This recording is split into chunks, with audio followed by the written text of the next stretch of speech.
All right, so for this video, I wanted to talk about basically like people talk about like the divine spark, right? If you look into like the soul trap information, if you look into like the reincarnation trap information, you'll know like people talk about this idea of like an inner light or like a divine spark, basically. And what I wanted to talk about basically a theory about what the divine spark really is, and what I believe, based on what I've experienced whenever I was a little kid, and not any mystical experiences, just like what I believed was really important, like the imagination, right? Creativity, being creators. That's what we are as human beings.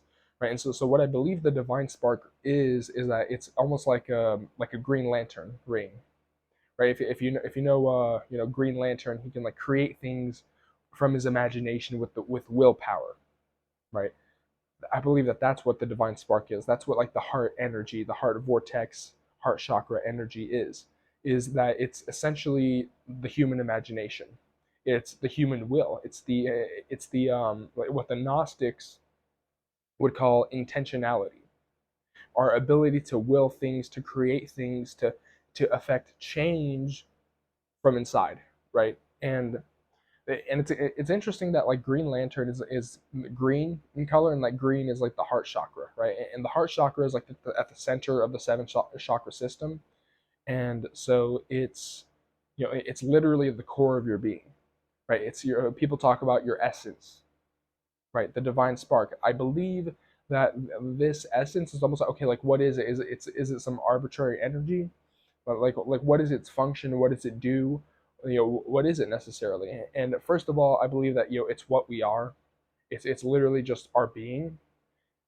First of all, but second of all, I do believe that we possess packets of creative force.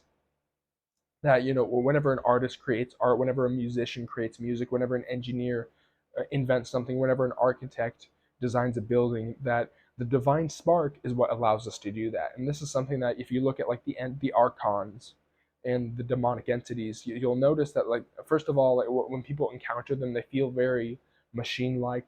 They feel very oh my gosh, empty, right? They feel very like they're devoid of any emotion, right? And so one of the interesting things is that like we possess that creative motive force from I believe it's like prime reality. I mean, like source is also another word that people used to describe it, but that's very new agey, and I'm not a big fan of the new age deception, right? The false white light deception, right? So but I do believe that like that's what the divine spark is that like this is something that more importantly, this is something that we have that the archons don't, which is a creative, imaginative force that we can employ, that we can activate using our willpower.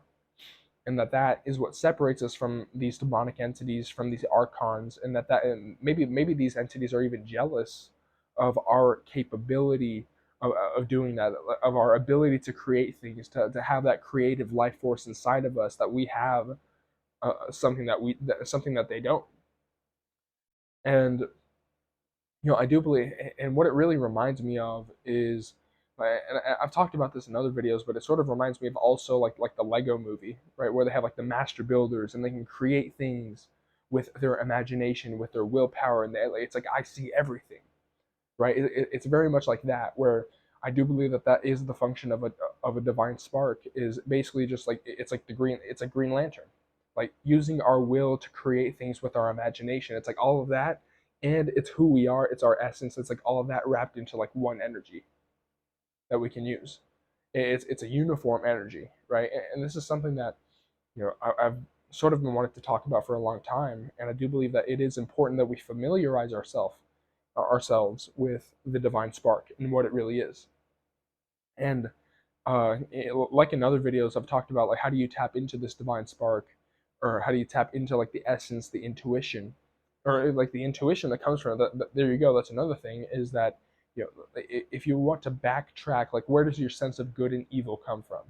If you can backtrack that to its source, that's where you find the divine spark, I believe, because your knowledge of good and evil, it just comes like that. Like you don't need to show your work on a chalkboard, like it's a math problem necessarily. You just know the difference between good and evil, and that comes from your essence. So if you want to get familiar with your essence, that's one way of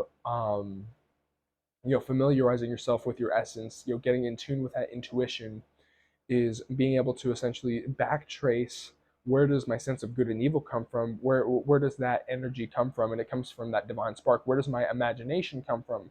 The divine spark. Where does like my willpower? Like, why do I feel passionate and interested in certain things? There's a reason you're interested in certain things. There's a reason you're passionate about certain things. There's a reason whenever like for me personally, whenever I watch certain movies, right, like the never or read certain books, right, like the never ending story, the Giver, A Wrinkle in Time, right? The Lego Movie, right? Like, stuff like, even like superhero movies. It seems cheesy, but like some of that resonates with me, and I can sort of pick up some real wisdom, real messages coming through the screen.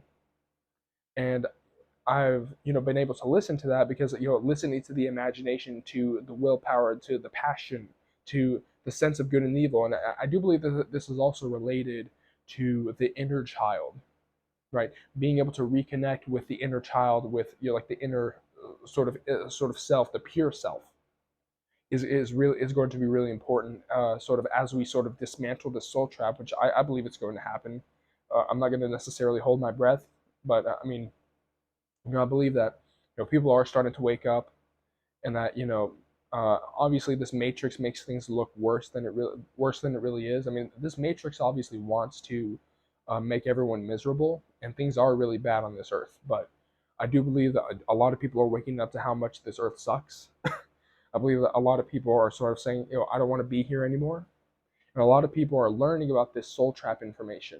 And I do believe that as we sort of dismantle this soul trap, that getting familiar with the divine spark is going to be super, super important. That getting familiar with that essence is going to be super, super important. And I do believe that maybe even at a certain point, especially if you look at my other channel content about lucid dreaming on my YouTube channel, you will see that like you can use your imagination to affect things on the spiritual plane.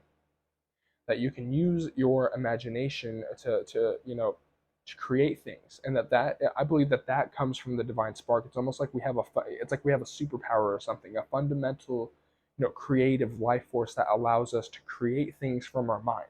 Right? Like, how is it that you can give a little kid a blank sheet of paper and they can create something entirely original just out of nowhere, like they just made it up? Like, that comes from the divine spark, and that's something that we have that these entities don't have. And I think that it might be a silver bullet for them. It might be their kryptonite, right? Something that we have that they don't, a power that we have that they don't. And getting familiar with that power, especially through lucid, in my sort of path, in my methodology, doing it through lucid dreaming, right? Controlling the dream, using your imagination to create things. I believe that that's going to be a very important faculty down the line as this matrix gets dismantled. That's the video.